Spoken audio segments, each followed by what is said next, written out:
This episode is brought to you by Jesse Ventura's Fitness Videos. Call now to get it for $69.99.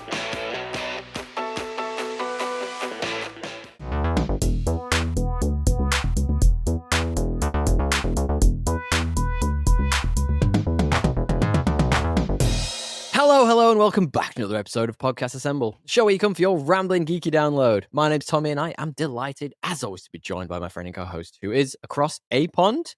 It's our resident opera singing stalker of the pod, DL. How are you?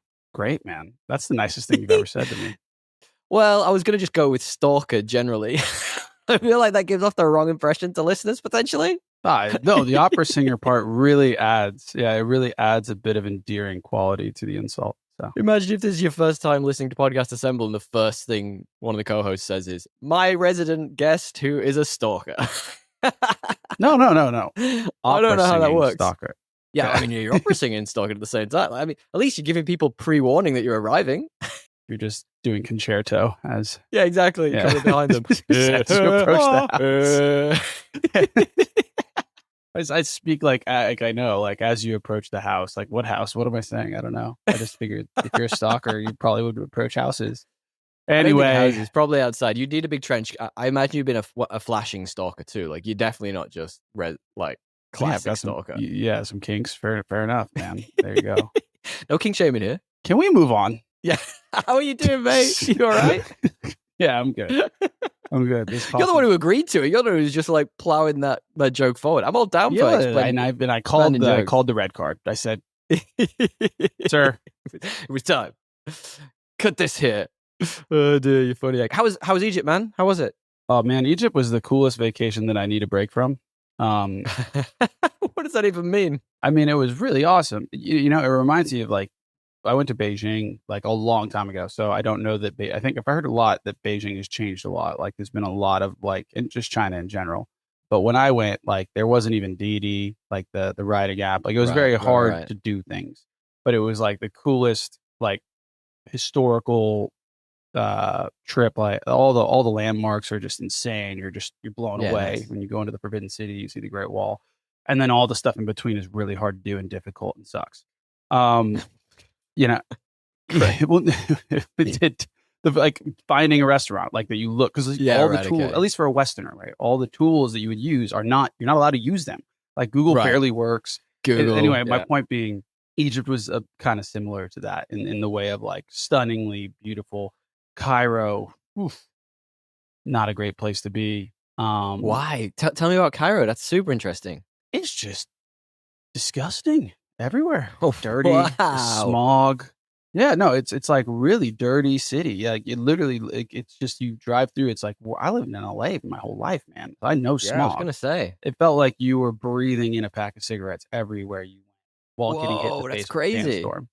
Yeah, but I mean, like the people were amazing. They're really cool. But I just think, of course. Yeah, if you look up the history, there's been quite a lot going on there over the last 30 years. I think tumultuous area coming out of some stuff. Yeah. You're pretty like exhausted from the in between, and then we also, I mean, to be fair to Cairo, we also did this river tour down the Nile, which was really cool. You were wait, hang on, stop. You were in Murder on the Nile. I was riding a crocodile down the Nile. You were literally. Was Poirot there while you were doing it, like twiddling his little mustache? No. To be honest, they're all extinct. I was really disappointed, dude. There's no crocodiles. Oh, that sucks. You really wanted a Nile crocodile, because that's fun to say. Yeah. It would have been cool to say. Well, I did say it, to be fair. But you went into the temples and stuff, right? Yeah. So that part was really different. Like that part was awesome. Like everything I just said about Cairo, very different, but still exhausted because you're up at like, 3 a.m. Crack it on. Yeah, to get out to these places that are like 2 hours away sometimes. And then you're, the events and dinner just goes till 10. So you're just not getting a lot of sleep. And that sounds like a theme for your life. No, it was amazing, man. It was, it's insane. Like, it's for sure. Like, I don't know who. What's like the highlight? What's the one thing that you have to do if you go there? I mean, I think that there's a number of, like, if you're gonna, I guess the point is, if you're gonna do one, like, obviously you have to go see the pyramids. Like, that's like easy to do because you could literally do that. You could fly in from like New York or wherever you are, if you're in the US, and be there within like 14 hours, see it within 2. You know what I mean? Like that's easily doable. Yeah, it's in the middle of the city. So you can do that, but I guess my point is if you're gonna go, you should do some kind of tour down the Nile to see all the different temples. And I mean, which one is your favorite? I mean, Luxor is pretty good. They're all pretty really, really, really cool. There's one that I'm forgetting the name of, and I'll put in the show notes or something. So we don't waste time. But that was the one where we had to get up at like Hey, waste all the time you want. I want to know. I need to know these things. I need to okay, know. well, let me look at my photos. I just don't want to butcher the name. It's so epic though.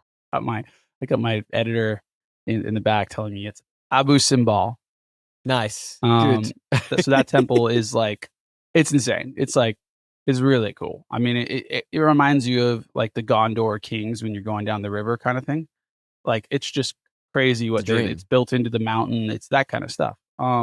It really got the creative juices flowing when I wasn't, exhausted or on work calls because it's like end of quarter. So I'm literally taking calls from Egypt. It was pretty wild. Trying to like burn through. Yeah. I was trying to do both, but brutal. It was really cool. Yeah. I'm obsessed with Egypt at the moment. Like ever since we talked about it a couple of weeks ago, and you were telling me about like the trip and where you're going to go, and seeing all of your like, just all of your like stories on Instagram. Oh my god! They don't do it. I've become obsessed with it. Nah, they don't can't. And that's the thing about those things. When you ever see like someone talking about it, you're always like, I need to be there. You know what I mean? Like I need to see it. Well, even the photos, it's just like you walk in it, like, so big, and there's just like 100. I'm like, how in God's name? Like I haven't seen anything like this in modern ages, like in like anything like it. Other like skyscrapers are impressive, but you know how they're built, right? Like and the level of industrial like automation and cranes and that kind of stuff takes a little bit of the wonder out of them, I think, for how they're built. But these are like really, really big. And you're just like, how in God's name? I feel like that was the biggest like letdown of like verbiage you could have possibly used there. These are like really big. Not awe-inspiring. They're not phenomenal. Yeah, they're really big. No, they are awe-inspiring. They are. But I think that the awe-inspiring part is less about sorry, I'm trying to look something up for you. Go on. One thing I was going to say while you're looking that up is one thing that I was always obsessed with wanting to do, and obviously I'm 100% sure you can't do it now, but it's like even just like 10, 15 years ago, you used to be able to like climb the pyramids. Like you see people have videos or pictures of themselves like just walking up the side of the pyramid. That would be exhausting, by the way. That would not be an easy thing to do. Wouldn't it? Yeah. But how awesome would it be to be like on top of it with like, I don't like selfies, but I would absolutely take a fucking selfie from up there. I'd be scared to do it actually, because like you're literally like these blocks, not like a step. You're climbing each block. Yeah. So it's basically like doing, and I'm not like the fittest guy. I'm not fit. You'd basically be doing like almost like pull-ups every time you had to get up there for like hundreds of them. Yeah, that would. And that then like for you at the top of the selfie, you probably just like Bambi legs, like how you fall, you die. Like, nobody was doing that, but I don't think there was any sign saying you couldn't. I think people just didn't do it. Interesting. Maybe they just knew. I'm sure that used to be a thing people could. It's like Ayers Rock in Australia. Like even 5 or maybe 10 years ago, people were climbing that bloody thing, which is, I mean, sacrilege at this point, but like, would have been pretty awesome to have been able to do. So all in all, the trip was phenomenal. Yeah, it was really cool. I highly recommend it. I'm so jealous. It also got me, but there's like things I want to do now because like as I was doing research for this, I was like kind of inspired by some other stuff, which we'll talk about in a bit. There's things I want to do now that are a bit, like different than this, but similar vibes. I'm assuming Central America. Yeah, Mesoamerica. Yes, I knew it. I want to go there too. We should do it together. There's some stuff there that's like, and it's much more like what I think Egypt would have been in like the 19th century. Yeah, where like people are just like discovering things every which day. There's no roads to get there. Like it is very much a place of like if you went and spent 2 or 3 years there just doing stuff with LiDAR, you'd probably find a discovery. Like that's where stuff. Yeah, absolutely. There's have you heard of this guy named Luke Caverns? Nope. He's like a archaeologist who's like, but he's like modern day, right? So he's doing all these new techniques with like LiDAR, and he's focused on Mesoamerica, pre-Columbia, colonialism. Oh, I do know this guy. He's been on Joe Rogan, right? Yeah, he's been on, but he's got a YouTube channel. I think he's been big way before that. Yeah, it's crazy, dude. What some of the stuff he's doing, and it's good looking dude too. You want to be? He'd be a good. I mean, as far as archaeologists go, yeah, he's probably on the upper end of the bell curve. He's definitely on the Indiana Jones end. But yeah, but then watching Indiana Jones in Egypt also got me like into like I want to look up this Mesoamerican stuff. So I've been doing a bunch of research, and there's just like it's basically like ancient Greece, the Mayan civilizations over there. Like it was essentially just as far along, but just the flus killed everyone. So we know a little bit less. And if you think about like how Which is all so of upsetting. Western, yeah, if you think about how all of Western principles and like I guess like our core belief systems kind of just carried on from Greece and Rome because or even Greece through Rome because we had the written Yeah. documentation of Yeah. it all. And Through Rome, basically, yeah. most of our belief systems are foundationally built off that. Mm. If that didn't happen, right, in the Mesoamerica, like you wonder what would have happened, what would have come up in modern day, right? Because it was basically Yeah, just erased absolutely. that belief, like those kind of shared value systems. Anyway, And you think that, I mean, you can even think the same about Australia. Like, think about the indigenous peoples here. Like, if white men hadn't turned up and, done what white men do, yeah, well, they're even old. I think they're even older, dude. Like, there's like some studies that they've been like they they were think they're like the most 250,000 untouched. plus years old. Yeah. Yeah, like kind Wild. of wild shit. Yeah. Absolutely. Well, that's super interesting. And I tell you what we did actually this week that would have been a phenomenal soundtrack to what you were up to.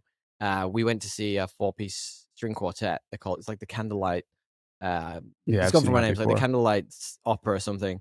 And they did. I booked this. Obviously, it wasn't my partner, but we went to see like a medley of like Hans Zimmer tracks, Yeah. and it Yeah. was amazing. You forget how many things he's done. He's done everything from The Lion King to Gladiator to the obvious ones Hans like Zimmer's Interstellar, and his back catalog, man, is phenomenal.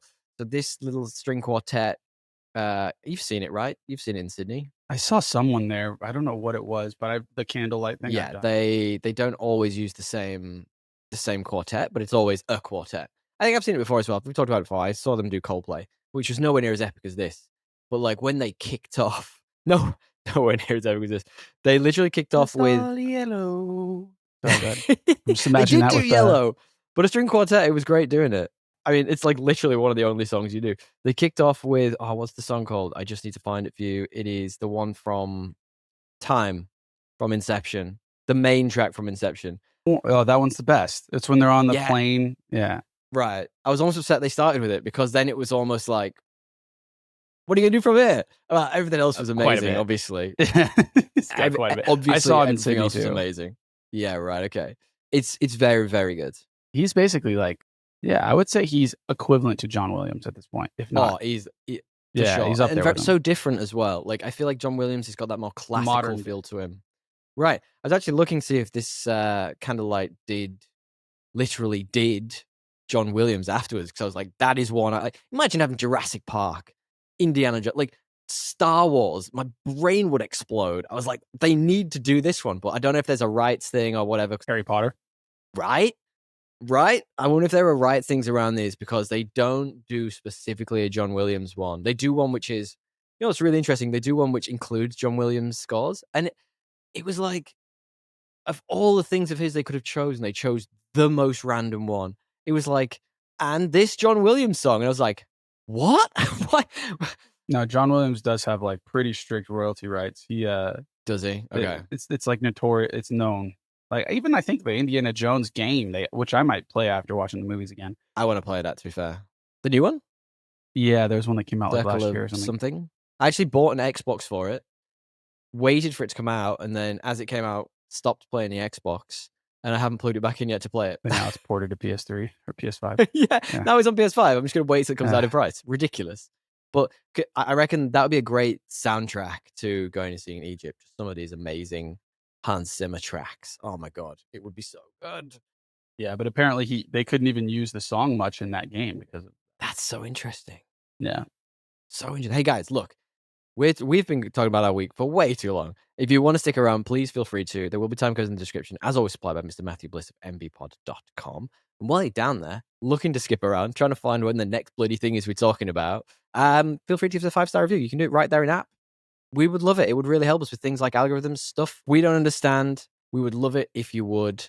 And also subscribe. If you find us on YouTube, this is new to us. This whole video thing. Look at our pretty faces. This is new to us. You can see Dre's cat in the background at this point. Feel free to give us a subscribe, give us all those comments and reviews, things we love. That'd be great. Wonderful. Thank you, Tim. Back to the show. DL, what have you been up to, buddy? I mean, beyond just like every other week, I think like the last 8 weeks I've been home for like 10 days. Half of it or more than half of it work, but a lot of I it can fun. just see Bruce just in the background, popping his light up. Yeah, he's just like very angry about it. He's like, he's stuck at home while we travel the world. But other than that, man, I've been doing my best to crack on with a few things, some new things. I think nice. I've talked about, Alan Wake, which I've to death, but I'm slowly trucking through that. It's a great game. Lots of inspiration for kind of like psychological thriller stuff if you're into that. While I was on the Nile, I started Murder on the Nile by Agatha Christie. Circular jokes, they're the best. Oh my god, you're bringing it all the way back. Yeah, not so impressed so far, dude. Honestly, a lot of Victorian, like we'll see. Like this person was marrying this person, and then like it's like it's like I don't. Did you hear she had a fortune? Yeah, and she looked at a black man. Ah! It's just not, like I don't know. We'll see. It's famous. Yeah, so. right. I mean, yeah, there's been movies and stuff made of it, obviously. Yeah, I might just watch the movie. The audiobook is killing me with the voices. I think Gal Gadot's in the film. I think it tanked, or they shelved it because of COVID or something. No, there's a new really one, bad. but I wouldn't watch that. Yeah, that's the one. I think it tanked, or they shelved it for some reason. I mean, I honestly, I've got to the point now where I can't even watch Gal Gadot. She is the most one-dimensional actor I can possibly think of. She's not in much anymore. I think everybody's gotten there with her. Everyone's fully got there. Yeah, it's noticeable. As soon as you realize it, you go like, "Oh, this is bad. I get it now. Yeah. This is why she's been cut out of Hollywood." It is something you can't really unsee. No, yeah. Once you realize it's that one pitch, you go, and she's got that one quirky smile, and you're like, that wasn't it. I don't know what the fuck I was doing, but that wasn't a quirky smile. Once you notice the smile she does, it's your face twitching, dude. I was actually having a stronk. I'm just like, well. So do you recommend that book? Not so far, but this is what I grabbed earlier. Shantaram. Is that what it is? Ooh. Shantaram is an interesting book that I've been reading. Okay, what's that about?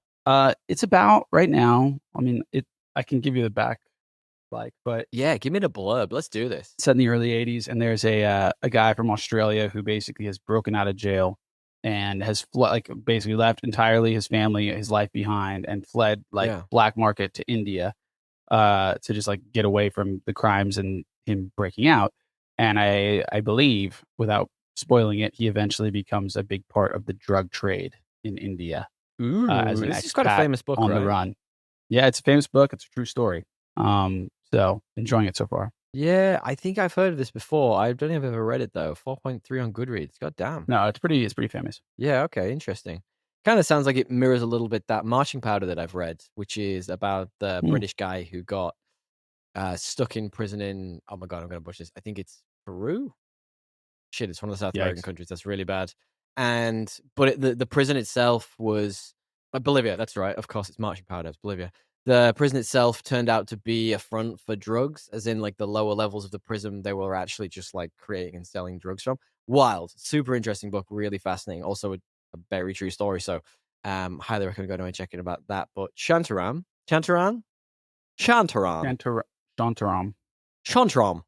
Recommend? I mean, I'm only 100 pages in, but I've heard good things. Some people have said it's their favorite book. Looks like a tome. Looks like a tome. It is for a true story. It's quite large. Usually, they only get this thick when it's epic fantasy stuff. Yeah, right. But no, this is a real deal. Apparently, nice. According to this guy, Gregory David Roberts. I like the sound of it. I like the cut of his jib. I'll have to give it a listen. I couldn't audiobook it though because it would run out within 100 pages by the looks of it. I bet the writing's tiny as well. We did a couple of things actually that a couple of things I want to share with you, and I want to talk to you a little bit about very quickly while we're in what we've been up to. We actually rewatched this week a film we have done pretty recently on the podcast, Gladiator 2. We did it with a friend of the show, Resident Reegs, who came on. You rewatched that? We rewatched it. So my beautiful fiance has, you know what it is? She has this thing whereby if she sees something enough, she needs to do it or see it or buy it. It is just that repetitive thing. And the perfect person for marketing to work on without fail every time. When we were in Sorrento, she would see the dresses with the lemons on them. When we arrived, she was like, "Oh, that's kitsch." And then within 3 days, she was like, "Maybe I want one of those dresses with the lemons on them." I'm like, "No, you thought this was crap 5 minutes ago." She's literally so easily manipulated, but it keeps coming up on the top of our TV whenever we turn the whenever it's on the loading screen. And she's like, maybe we should watch it again. And then I actually went back and I re-listened to our episode. Shout out to our episode on Gladiator 2. It's one of our audio episodes. Please go back and check it out. I think you'd really enjoy it. Really good, fun episode, really silly stuff. But we were really nice to that film. Really Were we? I nice. remember being angry about it. Maybe I wasn't that angry. In total, okay, maybe you were slightly angry about it, but I think in total we all kind of came away saying it's a good film. Like it gets a lot right. The spectacle's great. Dude, I was bored. Yeah, I don't think that's a good movie, to be honest. I was like tripping hard, like dual screening. The question I posed, or you posed, one of us posed at the end of the film was, "Is this necessary?" Of course Yeah, not. when it's not at Yeah, all. It's the same of fucking course not. movie. And I was sitting there, and then there's a bit at the end. And do you remember? You remember the bit at the end when he's won? And spoilers for Gladiator 2, I guess. When he's won, and he goes back to the Colosseum, and he kneels down in the sand, and he's hand through the sand again. He's looking up at the sky, and he's like Maximus. And you just think it's going to get a full Mufasa moment, and Russell Crowe's head's going to pop out the clouds and be like, You said "Son, that on the you pod, did I good." remember. I was like, but it was so close to happening. I was like, this is just mind blowing how nonsensical this is. The fight with Denzel Washington at the end, a 70-year-old plus man. I was like, if you can't beat this dude, like man, like you are just not ready for this job. Like, come on, he's just an old man at this point. Denzel's role, they were like kind of onto something, but Yes, agree. but there was just like nothing new. Like I don't know, there's so much history in Rome. I just feel like telling the same story. You didn't need like you could still call it Gladiator and have it not be the Right, exact same story of like a guy that's like what I mean. There was just too much of that. 100%. It was kind of like The Force 100%. Awakens, but like less We said that enjoyable. too. We said Yeah, all this too. I think like, we're going around in circles at this yeah. point. But yeah, Oh well, like fair that, but enough. they're all the right. They're all the things. You came up with some really interesting ideas of how they could have adapted other stories in Rome. And come on, guys, do better. You know what I mean? Oh, dear. Have you been up to anything else? Don't Look, I recommend mean, there's Gladiator 2 again, by the way. If you've seen it yeah, I once, was gonna say don't bother watching definitely, it. No, just don't. definitely not. I've been trucking along, man. I've been trucking through Sopranos. I'm enjoying it. Great show if you haven't seen it. Where you Yeah. up to? Chris just spoilers for Sopranos. Actually, don't spoil. I've only seen season 1, I think. Okay, So I'll I'm stop way then. behind. Yeah, okay. Uh, Oh, no, I know, and I kinda know some things that Chris does. I've got some, my best mate who used to live with him, in Manchester and Melbourne, has told me everything that happens in that show, trying to convince me to watch it, and then I was like, "Well, you just told me all the best bits. Why do I need to watch this show?" yeah, no, it's good. It's good so far. Yeah, nice. I think that I'm gonna talk about next week, I reckon, it's not HBO, it's Apple, but it's really good, is a show called Shrinking. I'm gonna save it up for next week 'cause it's, or next time we talk, 'cause I think you'd really like it. It's really good. I've seen some of Shrinking. I enjoyed it a lot. In like the first season, I think. Yeah. Okay. I'll come back to that, and I'll come back to that, but I did wanna talk to you a little bit about, the third entry in James Gunn's DCEU or DCU, which is the second season of Peacemaker, which Is I that out? watched, and it's been out. It's been coming out. It's finished now, as in it's finished, as in the season has all come out now. I was really excited for it, honestly. The first season was a breath of fresh air. I pretty much loved everything about that first season. I don't know, do you remember it? Do you remember when it came out? Yeah, I remember like it all culminated in like a pretty funny alien bug thing. Right, It was right. pretty. Yeah, Really weird. I enjoyed it. It was quite funny. Yeah, really weird. I agreed. Had a lot going for it. This second season, it's apparently intended to set up a lot of stuff for the DCU moving forwards in terms of characters, and it's fine. Like it.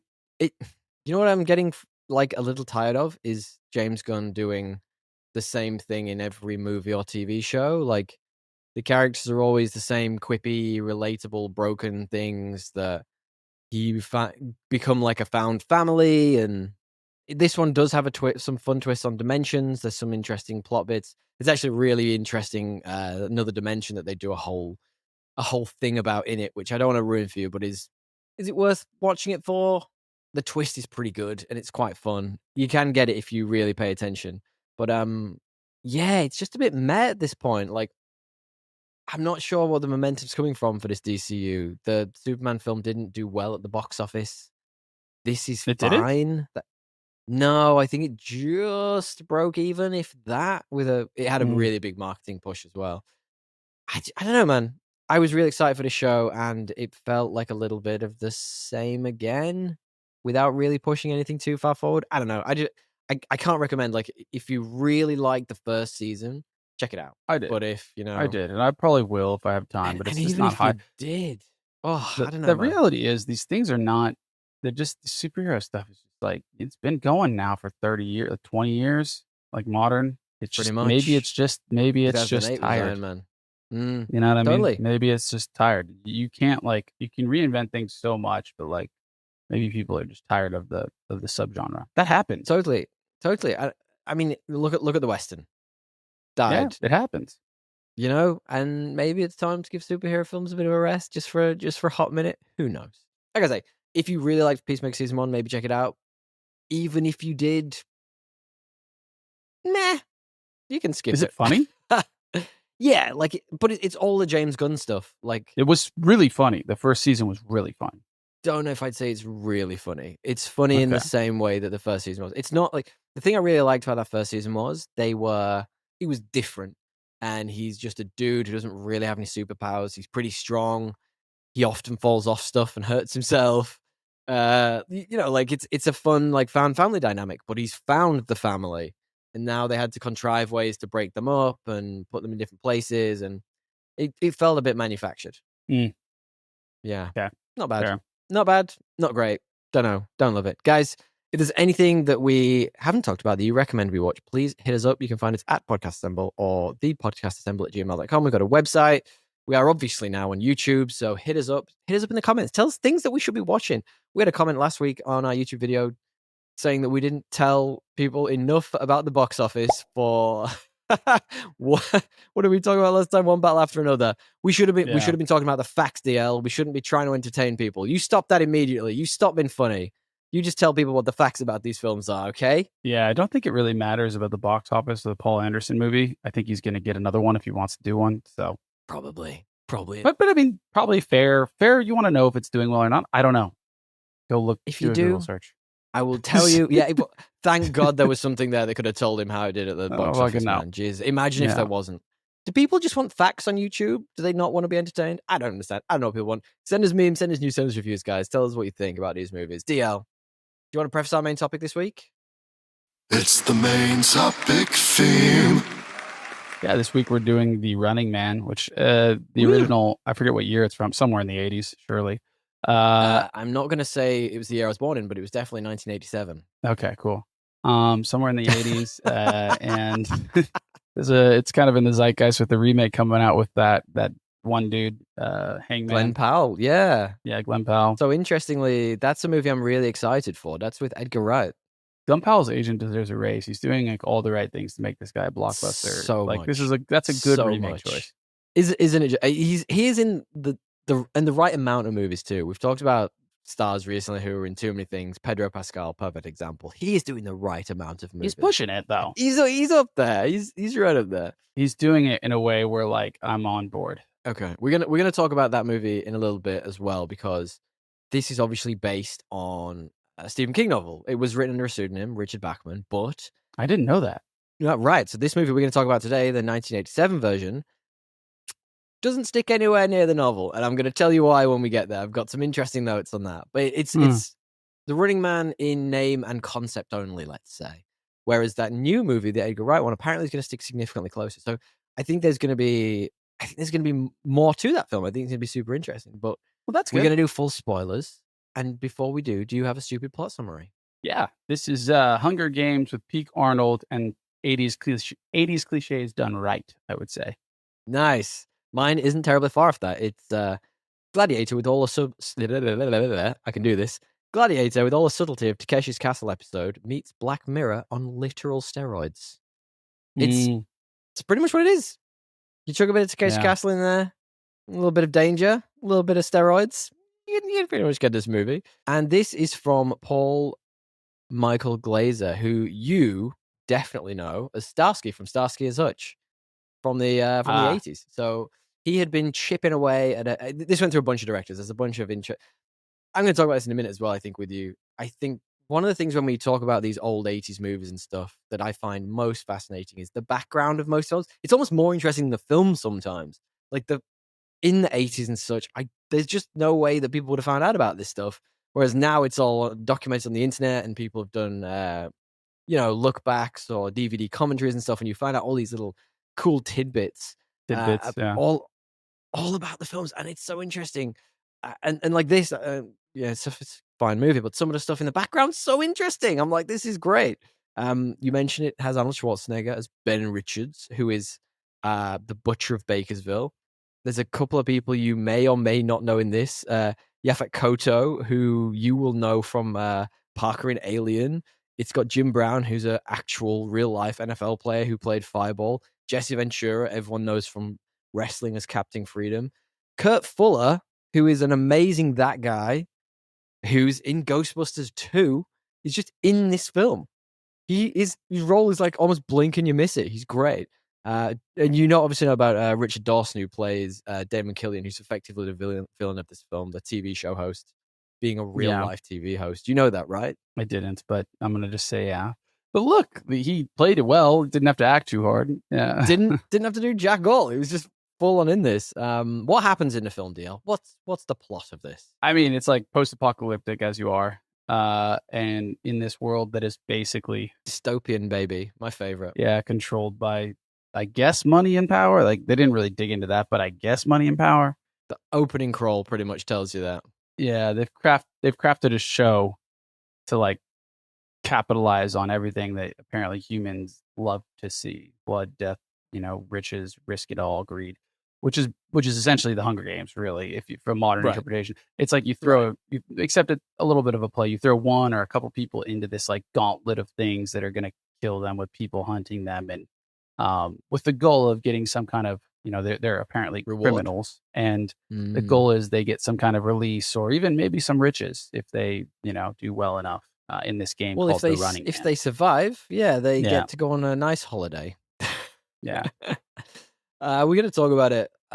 This film has some really interesting themes to it, which are overshadowed by the severe campiness of it. And I'm really excited to hear whether you cared or were awake enough to like really enjoy them. But first and foremost, I've got to ask my seminal question, which is, if you could remake this movie, removing everyone, replacing them with Muppets, but keeping one actor, who do you keep as the one actor? Who is it? Who is it, DL? Thought I should be expecting this by now, but still I'm not. Yeah, you should.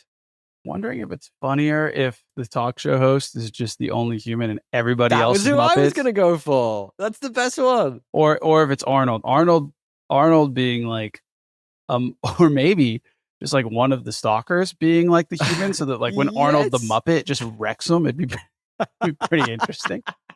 Like, I don't know. Or Jesse Ventura, who we were talking about before. I think he would be fantastic as the only human character in this. Yeah, there's a lot of ways you could take it. Imagine just giant jacked Muppet Arnold Schwarzenegger. That would be phenomenal. Like, you'd have to do something really weird for him. That'd be it'd be like Team America or whatever. Right. Oh man, I'm gonna have to find a really good cover for this week's episode. I've started doing covers with the Muppets and just one human being, so it's smart. That's good stuff. I think it's got to be, for me, the TV host. I think that whole Richard Dawson performance, but not. He's almost like a cackling Joker in this. All the betting scenes would be hilarious. Like, give me 200. It's like Ernie and fucking Bird in there, dude. Give me 300. Just like, give me that. 200. Yeah, I can see that. I think that alone makes it like worth it. We need to remake this movie immediately. This thing, yeah. Oh my god, yeah, get AI on it. I didn't even think about that. It's funny, like we have like all these big AI companies talking about like, oh, the world is changing. We're getting AGI. Give you the tools to do whatever you want. And what do people do? They like make video memes. Like they release Sora, and all that people do are make these like joke memes. Did you it's see? It's kind of like a twisted irony. Did you see they've had to stop they've literally had to stop people doing Martin Luther King ones? Have you seen it? They put up a genuine thing where those are the best ones. Make Martin Luther King. They are so funny. I mean, so they're awful, but they're so funny. Oh my god! There's one where he's like, "I have a dream that all my boys can have big booty Latinas. It's like, hell yeah, man. But you know what I mean? Like, they're like, it's world changing Totally. technology, and then like really how people use it is to do, that What else? What else are we gonna use it for, DL? Change our is lives. to put Elmo being like doing a line and being like, give me 20 on this. It's like that's what people really use this ground. Like, if maybe there's a bubble, Oh, stop. maybe there's a bubble. You know, like that might be the front running indicator. Can you imagine like Wall Street? It's just like they see that meme, they're like, it's a bubble. Yeah, I mean, it is. Yeah, it is. Let's be honest, it just is. We need to do that. We need to find a way to do that immediately. Friend of the show, Resident Reegs would absolutely hate seeing that, but I just want Yeah. to see at least just the trailer for this movie made up of just the Muppets. Wouldn't that be the best? Wouldn't that be the best? I think so. I don't know. Question for you, DL. Yeah. Did you ever watch this growing up? Was this like part of your childhood? So I didn't know if I had, but I think there is a bunch of movies of my between like the age of 10 and I don't know 15 that I saw of Arnold Schwarzenegger that I had no context to. Like, we're just on the TV for whatever reason, through an uncle, through a dad, my dad, through 100%. like Yep. They all merged together a little bit. yeah. I didn't realize what I'd seen parts of this, but I'd seen most of this movie. So yeah, that was my context going in. So exactly the same. My context for this was so putting this in a story. When I was growing up, my granddad used to do this thing every time. My granddad was like real Cockney Londoner. You don't Almost to the say. point to do rhyming slang when he's talking to you. You'd sit there and he'd put a movie on, and he was the most fascinating dude. Fascinating. Lived through the war. Was like he was really young when he was a kid, when the war was on. So he was like one of the first responders. He would sit on rooftops and watch for if there were like any bombs dropping, so he could be like help the first responders get there on time. Fascinating dude. And then went to, I think he went to Africa with one of the many wars we were part of over there. And yeah, so interesting, dude. But we used to sit down and watch movies with him when we go and see him, whatever it was, once a month or once every couple of weeks. And without fail, he would sit there and say to us, I don't think I've seen this one. This isn't something I know. And you would get 30 minutes into the film and he would just reel off the rest of what happens in the film without fail every single time. There was no mystique about his movies. He had just seen everything. And a little bit like us, to be fair. And it was exactly the same. I sat down to watch this going, I can't remember if I've seen this. And within 20 minutes, I was like, oh yeah, this. Oh yeah, then he does that, and then he goes off and does. You know what I mean? Like it was that exact thing. So Yeah. I don't remember it being like a pivotal part of childhood or anything, but I 100% remember enjoying this. What do you think about it? Do you think it holds up? I mean, holds up is a broad term. I've seen worse. I think it's just like an interesting little history. Like this is for some reason, like Arnold for me becomes a caricature of himself at some point. But Yeah, like, definitely, I think 100%. this is not that. Like, I don't even know where this is in his filmography, but he seemed younger and more like earnestly himself, like Right. not realizing that he was doing the Arnold, which I found quite endearing, honestly. Even though he was doing all of his catchphrases. Yeah. Listen to this run of films starting in 1982. Conan the Barbarian, Conan the Destroyer, Terminator. We'll ignore Red Sonja, doesn't count. Commando, Raw Deal, Predator, The Running Man, Twins, Total Recall, Kindergarten Cop, Terminator 2 Judgment Day, and then it falls off a little bit after that. But just those movies alone, like you think about some of those absolute classics: Terminator 2, Total Recall, Twins, Predator, like Commando. Like this is peak, Arnie. This is absolute peak. And like you say, I think this is right before he turns into a bit of a parody of himself almost. And I think it holds up. Like if you were to say to me, like, is this entertaining? Which I think is a broad stroke and probably the lowest bar you can need to jump across for a film to be worth your time. Absolutely, it's entertaining. It's so entertaining. It's such nonsensical. I had a really fun time watching this back. I don't know if you think the same. I know you often have spicy takes about these 80s films we talk about. It's definitely not like it. I'll say this. I didn't like, I was fine with it, having it on. in my watch list of things. Like, it's just, these kind of movies have a campiness to them that like I don't vibe with the same way other Definitely. people might. And it wouldn't be, if not for the pod, it probably wouldn't be in my top 5 things I'm gonna do this weekend. And for content, my man, and for content, you've got to hit those SEO beats. Running Man's coming out soon. We got to do these things. It's just how we got to roll. No, it might be interesting to you if you want to know kind of what has come before the one that's going to come out if you're a Glenn Powell fan. I do think there are some really interesting themes in this of, propaganda, the totalitarian state, censorship, the fact that dissent is criminalized, surveillance, things that in the 80s seemed very sort of kitsch and a little bit like fun almost. Whereas now it's like, oh yeah, you can literally listen to my phone and know everything I do. I think it's got some really interesting tones to it. I don't know if, I know you like stuff like that. Yeah. I think it was, I don't know how much like the thing about that stuff is like, it's hard for me to put myself in the time of like when this came out. Obviously you had a bunch of books coming out about like 1984 and that came out way before, but I don't know how like campy every movie has that now. Like and so to me, like having the trappings of like it's more about how does it start? Why is it sustained? Who are the people involved? Are they conflicted? Like that kind of stuff is, if I'm going to watch a dystopian thing, what I look for. Whereas this is just the trappings of like, you're just put here. You don't have a lot of context to how it happened. You got like a really big bad villain, not a lot of gray characters, and some guy who's like the purest of morality who's been lied against. So it's like, that might have been super forward thinking back then. But to me, it's like the trappings of what you'd need to even start a story, right? In that. Well, it's a super interesting beginning to the film, right? So Schwarzenegger's a cop effectively, and he refuses an order to kill a bunch of innocent civilians, and then he gets thrown in the Running Man. So obviously dissent is criminalized, as I say. And you're right, like I don't see much of a narrative arc for Arnold in this. That's a big jump, is my point. It's a big jump. Like, I want to know who's on the decision end being like, he said no, kill him. Like, that.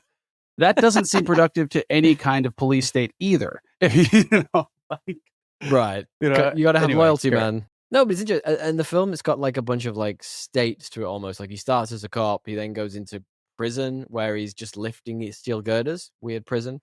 Does this cool like prison break with a bunch of his buddies. That was cool. Yeah. I enjoyed the prison break. Yeah. That was probably the most fun part of the film. Gets caught again and then gets put into the Running Man, which, outside of the yellow spandex, isn't that interesting? And the thing I think I took away most for this was I watched it maybe 3 or 4 weeks ago, just because I wanted to watch it before we watched the Running Man, the new upcoming one. And then I had it on in the background while I was doing my notes. And I was like, he doesn't actually get into the Running Man until like 40 plus minutes into this film. I'm like, what the fuck are we doing here? The whole point of this film, get the man in the Running Man. That's all I care about. I did enjoy the first 40 minutes though. Like it wasn't bad. Like the mystique. Surprisingly interesting. Yeah. Like the whole underground thing and like, what did I like about that part? The peripheral characters were kind of fun and like campy too, but really good. The tech guy was kind of, it has those 80s tropes that are a bit endearing. Oh, the access code isn't what, just like that kind of thing. Everyone is a hyped up version of like a caricature. Yeah, I do really like that though. And even when they got into the Running Man, one of them was a tech guy who was trying to take down the same guy. If you remember? Yeah. I really like that they brought that with it. There's nothing more iconic though than the pre-vacation scene though. Oh, wait, which one? Oh, where they're in the airport. Like, what is he think? How does he think this is gonna work? That's one of my miscellaneous notes before we end. I've got like that scene is just wild. It might be the worst plan ever. It's just like bad. The level. Like, we're just gonna vacation to Hawaii, and I'm gonna bring you along. What's he just gonna hold on to her for like the next forever decade of his life until she falls in love with him? Like, what is the thought process here? Did they fall in love at the end of this? I felt that it should like Munchausen syndrome if they did. I don't know if they fell in love, but they definitely were told you're going to have a sequence with the most fire 80s song ever in the background where you just slowly look at each other and approach for a, Mate, the music was amazing. Stop. Kiss. I love that about this film. It was so camp. It was amazing. I don't know if they fell in love. Do you call that love? Yeah. Maybe. I call it Munchausen syndrome personally. Well, I'll tell you what did work for me then. Like, it is like a campy, almost prophetic take on what reality TV show is now. And like, you look at some of the things going on in the world and the way it's reported on. It has that sort of angle to it. I thought that was really fascinating, and couldn't get past that. Like, there was the nonsense, there was the funniness, there was the silliness, there was the yellow spandex, but it did feel quite forward thinking for a movie set the year I was literally born. Yeah. Yeah, I think it was kind of spot on in the sense if you just like substitute group violence and blood with like sex appeal and hedonistic like tendencies for like pleasure, that's basically what reality show and greed, like I want to be insta famous, so I'm gonna do some hedonistic shit on Love Island. That's you could quickly, it's a veneer of something else, but it applies directly to That's that. what you've been up to. That's what you've been up to. You've really been watching Love Island, haven't you? I can see it in your eyes. I know you've watched every episode. I haven't, but I think I know what goes on. So we talked about differences from the book. I'm going to come back to that in a minute. But like, what did you think of the world? Because like, obviously, it's supposed to be dystopian, but there's also this like, I genuinely really liked the scenes you were talking about where it's shot in the studio, where there's everyone in the back and they're sort of making bets on who's going to die first and stuff. It was really grim, and like they'd all obviously very much embraced this gritty, bleak world, almost neon dystopian future they're in, and the ones who had made it, quotation marks, in the studio seemed cool with it. I'm like, Yeah. oh, it's interesting, isn't it? If you're part of the majority, if you're part of the minority who's winning, you could turn a blind eye to everything else. Yeah, I would have liked more like that's I think a character I would have liked to have perspective with, in this movie, somebody who's in there. Yeah, right. Well, they would have interesting scenes. Yeah, all the like consumers of this, like they have the plausible deniability of like it's propaganda. They don't know. They thought this guy killed a bunch of people. They saw video edited stuff that like showed it, which is interesting that, an interesting thing to apply to today with like that Sora conversation. But Right. the perspective of someone who knows it's fake and is a part of it. We only really got that with the female character. I forget her name. I was going to say, do you think bridging her. Amber Mendez in this? Do you think that was kind of the perspective they were trying to show with her coming round to the realization? Yeah, that's clearly. Even though she worked in the back end, she must know that things were edited, right? Oh, she did work there, didn't she? Yeah, she literally worked creating the jingles for She them. did, but she didn't. She went on her own journey of like self discovery that it was all edited, rather than like directly participating in it. But that is the angle I would have liked from someone who kind of was doing something it. a bit more fitting. Yeah, a little bit. What do you think of the performances then? Obviously, Amber Mendez is historically campy in this, like wildly just like so stereotypical female in these movies. I kind of felt like her reaction though was what how I'd be reacting in most situations. Like, bro, stop holding me. I'm trying to run. like like there's a lot of I vibe with her take on most things. And I liked when she got chucked into the Running Man too. It was almost like they twisted the narrative around her. Zero tolerance policy. Yeah. Clearly, yeah. I was like, oh, one is like 0 to 100 there. Yeah. In no time at all, just like flipped a switch. She was trying to get the Bakersfield footage though, which would have proved that he was innocent. But as I was talking about before, I think that Richard Dawson character, the effective villain of this, Damon Killian, phenomenal.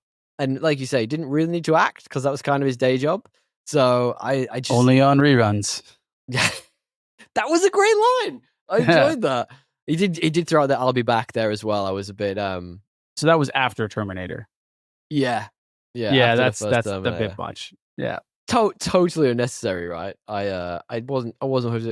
Some of the one-liners in this were so crap as well. Just some of them were just terrible. Like I can't even think of one off the top of my head. They were just bad. Hey, Christmas tree! I liked that one.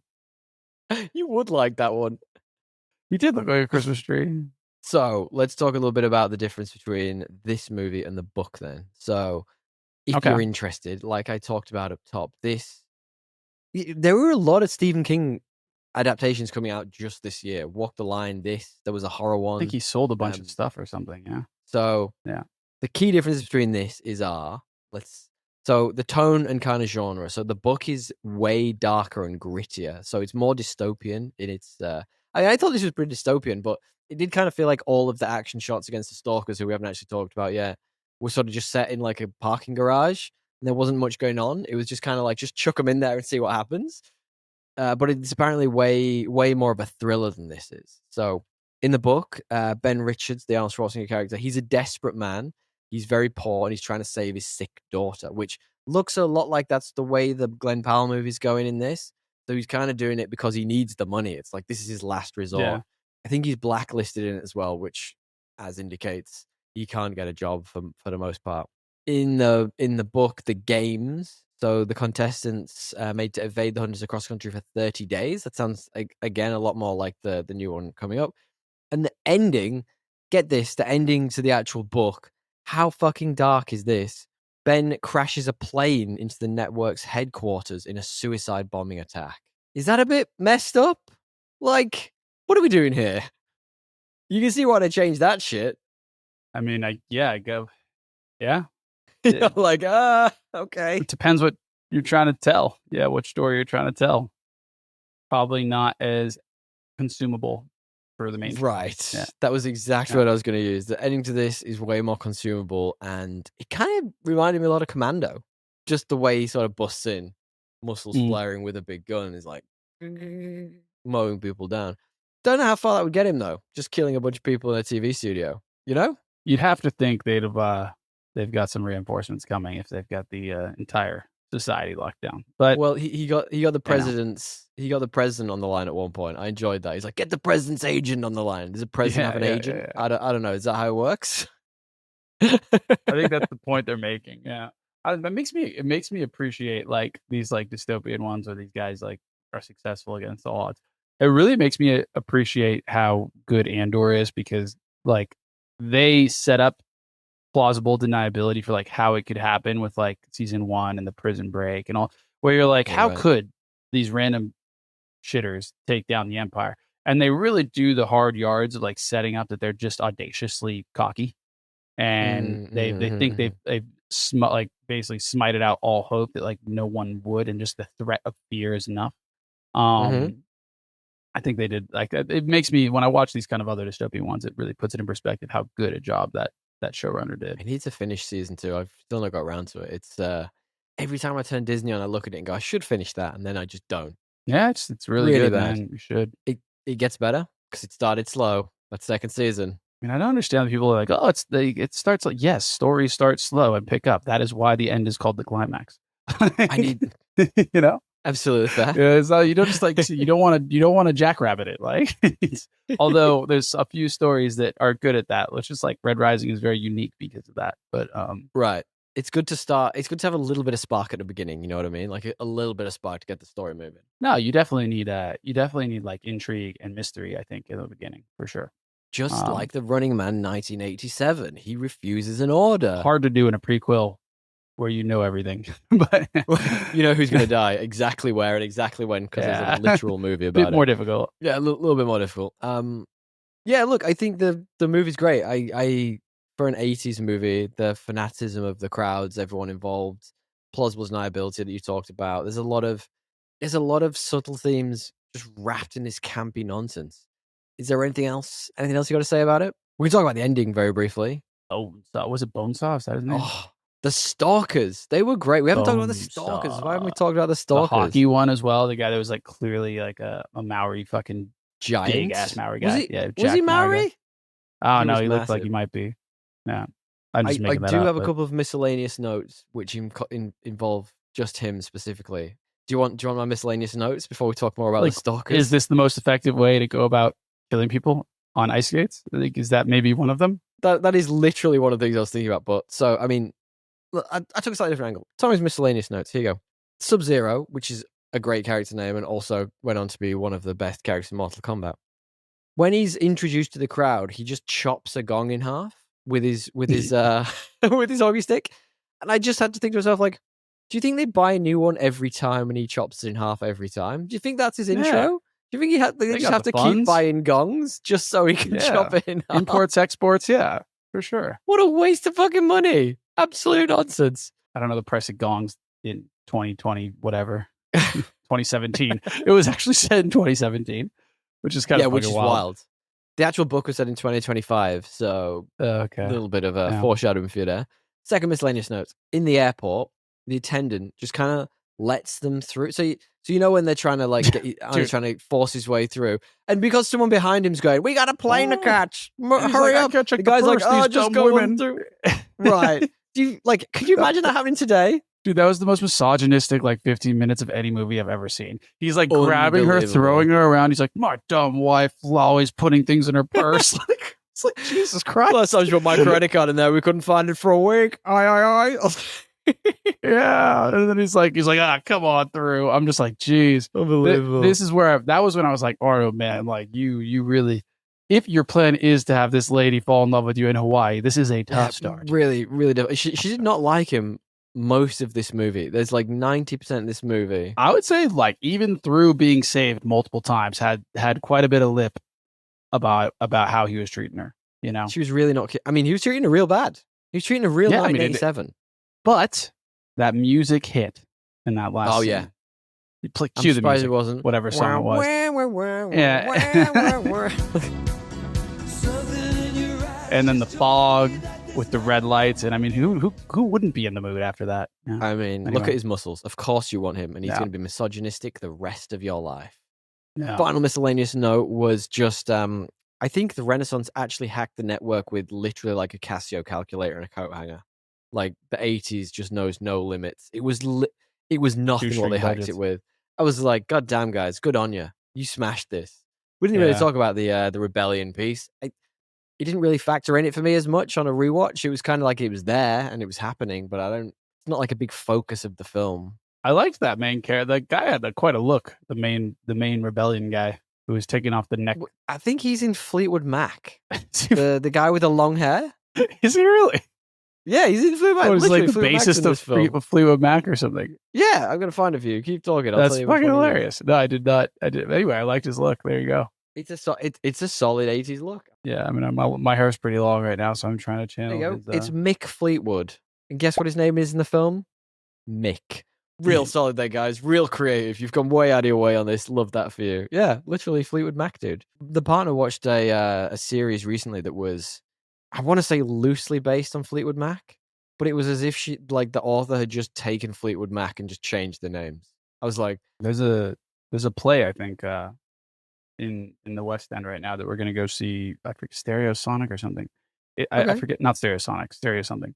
And it's definitely apparently inspired by Fleetwood Mac. I don't know if they've like outwardly said it, but I'll tell you. If you watch this TV show, which I'm pretty sure your partner would love to, it is just the Fleetwood Mac story. Like, as in, I'm pretty sure she didn't change it. The author didn't change anything, any of the details except the names. So good use of find and replace there. And that was Tommy's miscellaneous notes, by the way. That was all of them. That's all I had for this film. Nice. I didn't really have. I gave you mine as we went through. Yeah. There's not a lot of meat to this film. As much as I like, it's an hour and 40 minutes. There's quite a bit of meat in this film. I feel like there's a lot of chewing, but there's not a lot of meat. Do you know what I mean? There is so much protein. It's a lot of medium spandex, dude. There's a lot of meat. Very true. That spandex does not fit him at all. They've gone like a size too small. I don't know if any spandex known to man would fit Arnold, to be honest with you. I think that there's no one size fits all with this guy, dude, when it comes to spandex. I would love to see him try and fit into that. That'd be a fun watch. Do you think they had to sew him in? Man, that's so homosexual. Oh. Mate, I'm trisexual. I'll try anything once. Yeah, no, fair enough, dude. I'd love to see him. I'd love to be in between that spandex and Arnold trying to get it on. It's basically what I heard you say. Anyway. Yeah. I'll lube him up to get him in there. Do you have any tones and themes, things we haven't talked about? I mean, I think you touched on them all, to be honest. You talked about like sacrifice. You talked about the resistance. You talked about, control versus, state versus the people, all that kind of stuff. Freedom is an illusion. And I think there's also because doesn't he like concede? Doesn't he like not kill the Christmas tree guy? There's probably something about like, don't let don't become what you hate kind of thing. Yeah, we didn't really talk about that. But then they kill him later. So. He basically wins, and then yeah. I think the interesting thing I found about this was the consequences, even for the winners. Like the guys who they show like a clip and they're like, these are the ones who won. Look at them now, living in Barbados or whatever. And yeah, no, they were just in the basement all dead. So yeah, it's very totalitarian, this film. Very much that. Don't believe lies. Yeah, the editing of the truth as well. That's an interesting one. They literally there was a bit where they claimed that Arnie had been killed by I think I can't remember which one Like- of them it was. One of your friends, the Stalkers, yeah, and they'd. Not this one. What are you doing? It was this just spike. just wanking off on the back of your head Yeah, no, there was a spike that went through his face. while he's trying to put on his spandex, just like over here, like. Yeah, misinformation. Those things. This has gone real weird all of a sudden. Do you have any 3 best and 3 worst? Yeah, I liked the betting scenes. I thought they were funny. I liked Yeah. I liked how serious the cast of like rebels around Arnold was, because it was Everyone such took a it seriously. it was Except pretty Arnold funny because Schwarzenegger. he was like Yeah. kind of like halfway serious, but they were like, they were like, this is an acting gig. I'm gonna act. So I thought that like little dichotomy was kind of funny. I like what you can else, find these man? things in these movies. It's nice that you can find joy. Yeah, I in gotta them. find my little idiosyncrasies. I did like the main, like the game showiness of it, and it was kind of like the Hunger Games before the Hunger Games. There's a lot of things you could see might have taken a little node, A little bit of Squid Game in a there. little nod. Sorry. Yeah, I like that. I like that too. I like that one of the Stalkers was a literal opera singer. That was fun. That was pretty funny. Real weird. His intro was great when he just turns around and does this with his hand and fires electricity at something. I was like, holy shit, where did you learn to do that? That was a good one. I did like the themes of this. Strongly thematical, even though it was campy and nonsense. Yeah, I agree. I think you got some good bests there. Any worsts? I can feel like you've got a few bubbling. Dude, honestly, the vacation scene, I don't want to call it a worst, because actually it should be my best, because it was like so hilarious. It was so bad. But it was so bad. That's like why it was funny, because it was like, what is going on here? The sheer machismo that. of it and like the masculine Yeah. energy is just ridiculous. Full of steroids. What else, man? Like I worst, like it's not worst. It's just it's a 80s movie, man. The you get what you take. The ending Right. was kind of odd, where they just like randomly walked towards each other and made out after kind of not having any Hating energy each the other. entire film. It was Yeah. and there was no chemistry at all in those characters. Just throw it out there. No. Zero chemistry. No. But if you go No, for the you could Joey tell they were acting. Tribbiani method of acting, perhaps they'd had sex beforehand. So maybe that was what it was. Maybe they were hooking up off That was screen. the issue. Who knows? Yeah. I did just have one. I did have 2 quick final ones. I thought the Stalkers were really shit and got really repetitive. Yeah. Like one of them came in like a go-kart for some reason. What are we doing here? A go-kart. And finally, yeah, just there wasn't enough Mark Wahlberg in this film. It's always a problem. Let's flip the question. Who would Mark Wahlberg be in this if he was alive and the right age at that time? You'd He's probably like 50, I think. You'd probably be a stalker or the main guy. Ooh, he could be a stalker. I was thinking maybe he could be one of the The underground. one of Arnie's friends. Yeah. You know, the 2 he gets thrown in with? Yeah, 2 of the underground guys. That'd be a good role for him when he's a younger Mark Wahlberg, probably. Maybe? Yeah. I don't know. All right, let's wrap up then. Talk to me. What do you think the current IMDb score is for this? I have no fucking idea. 6? Ooh, it's a 6.6. Not bad. Okay. Not bad. 6.6 is pretty bang on average, to be quite perfectly honest with IMDb. As far as, yeah. What about the Rotten Tomatoes score? Yeah, it didn't exist when this came out, so it's probably higher. Like people rated up 75. Oh man, come on, 65. Come on, it's not that good. I know it's got a bit of cult classic status to it, but no one loves it that much. Rotten Tomatoes is like impossible to like. I don't know, man. You tweak my perspective on things. You're like, people love Arnold in this era.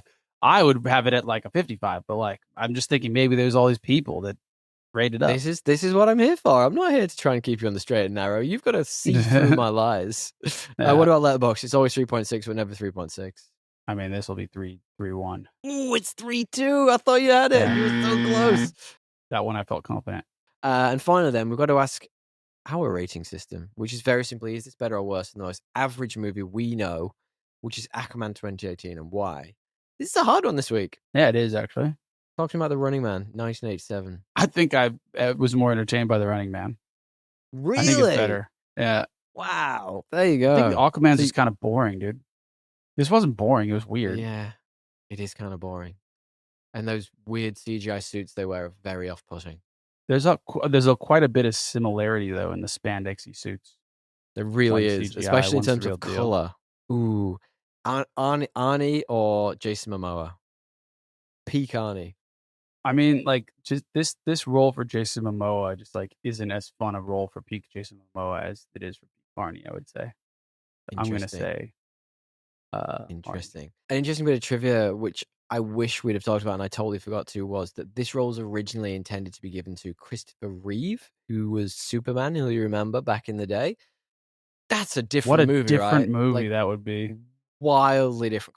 Like, everything about it is totally different. And, like, I feel like that would be closer to what the original book was. You know? Like, I feel like you'd have Yeah. to change that. You can't have him as this big, bruising 80s action star. Like, that just doesn't work. No, this was clearly written a bit for Arnie after he was cast. They have a bunch of lines that are clearly that. 100%. I reckon this is probably.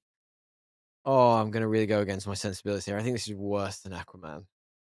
Th Well, Oh, man. I mean, I have watched this twice in a very short amount of time, and I can't tell you I wanna watch it again anytime soon. I'd rather watch a Commando. oh, I haven't seen Commando. Ah, man, I'd rather Keep watch a talking Commando or about a it. Predator. Predator is phenomenal. We need to watch that. There's a new Predator film coming out. I wanna watch that at some point, even if we did it for something not podcast assemble full episode. I just wanna watch it again. Okay, then, let's do this. Let's wrap up with some trivia true or false. You want some trivia true or false, DL? Know it. Let's do it. Okay.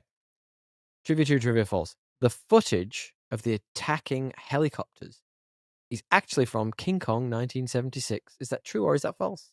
False. It's true. I don't have any other Yeah. information. Oh, and this is all IMDb trivia, by the way, so this could be us wrong. So who knows? So, yeah, who knows? But that, according to IMDb trivia, is true. I find that really interesting. Okay, trivia true, trivia false, DL. You will like this one. Charlie Brooker, the writer of Black Mirror, called out The Running Man as being the key influence behind season 1, episode 2's 15 million merits, with the story parallels being both set in dystopian societies where people are exploited for entertainment and freedom is an illusion. Is that true or is that false? I mean, I haven't seen it, so I'm just gonna go with true. Ah, you fell into my trap. I gave you too much information. You know when I give you too much information, it's false. Yeah, I made that one up. I thought I quite like the idea of there being parallels with Black Mirror. I mean, there are definitely some somewhere along the line. So false, There not you true. go. Charlie Thanks, Brooker. man. I couldn't find anywhere where Charlie Brooker had said any of his stuff was influenced by The Running Man, 1970, 1987. All right, trivia, true, trivia, false. Many people who worked with Richard Dawson on the game show Family Feud when he was on it in 1976 say that the real life Dawson was more like his character from this film, the villain Damon Killian, in handling his underlings. Is that true or is that false? That feels true. Is true. There were a lot of Yeah. rumors that he was a pretty bad dude, which I don't care to look into. I think a lot of these guys, and gals, Ellen, same thing, you know. Well, right. Well, there's a great scene in this where he's just like, "I'm going to give my number one fan a kiss." Could you imagine doing that in 2025? That would not go down well. Okay, finally then. Trivia, true, trivia, false, DL. When asked in the beginning to join the rebellion against the government, Ben Richards, who's Arnold Schwarzenegger's character, says he's not really into politics. True or is that false? False? It's true, but the reason I like it is because Arnold Schwarzenegger himself actually ended up going into politics. As you well know, he ran for governor of California and was in it from Yeah, well, I was living 2003 and then there. 2011. State was never better. So it's run by a foreigner. Of course it was. I like that dichotomy of the film version versus the real version. It's interesting. DL, I enjoyed watching this film, but I don't think it's one of my top 10 Arnold Schwarzenegger films. Is it one of yours? Top 10? Maybe top 5. Let's say top 5. I don't have that many films I care about. I was gonna say, I don't even know. Oh, he's got a lot of good films. He's got a lot of good films. I'll be very quick. I'll rattle off 5 better than this from his back catalog. The Terminator, Commando, Predator. Terminator I'm 2. gonna even say Terminator 2, obviously. Where's the one I'm looking for? Last Action Hero. We've talked about Total True Recall. Lies, Total Recall. All of these Yeah. significantly better Not than in his this top movie. 5. It's definitely not in his top 5. Maybe not even his top 10. I can't go that deep. Conan the Barbarian's very good. I enjoyed that a lot. Oh, he's got some good films here. Red Heat's good. Twins is good. Kindergarten Cop's good. Okay, I'm gonna stop saying Arnold Schwarzenegger movies. This is all right. This is good. I had a good time rewatching I've seen like it, but didn't literally love it. 3 of those. What? 4 maybe. You need to dive headfirst back into the Arnold Schwarzenegger. Yeah, I've seen Predator. I've seen Terminator 1 or 2 maybe. Some parts of them. Not even all of Of them. course, you've seen the Predator because you are the stalker of the pod. Yeah. Dale, do you want to know. wrap up the show? Yeah, big thank you to Matthew Bliss for editing and mastering this week's episode. Thank you, If Matt. you'd like Matt to be part of your pod team, Team Pod, get in touch on business@mbpod.com or head to mbpod.com to find out more about his services. If you want to hear his work, listen to Rethink Podcasting, And you should. short thought pieces on topics of podcasting. I don't even know. Maybe they share coffee too. Do they share a cup of coffee over that? Maybe. I don't know. They should. They absolutely should. Combination Bring of back both. the coffee, the podcast. His old one and his new. Otherwise, just send us some stuff, man. Send us what you think. Give us feedback if you've gotten this far. We'd love to hear from you. Go ahead, If Tom. you've got this far, are you okay? Are you sure you're okay? How are you doing? Yeah. Send us an email. We'll make sure you're doing fine. You can find us at podcastemble@thepodcastemble@gmail.com. As always, give us a 5-star, give us a like, and subscribe. All those things. We'd love it if you would. DL, tally ho, baby. Later, skaters, tally ho, toodaloo.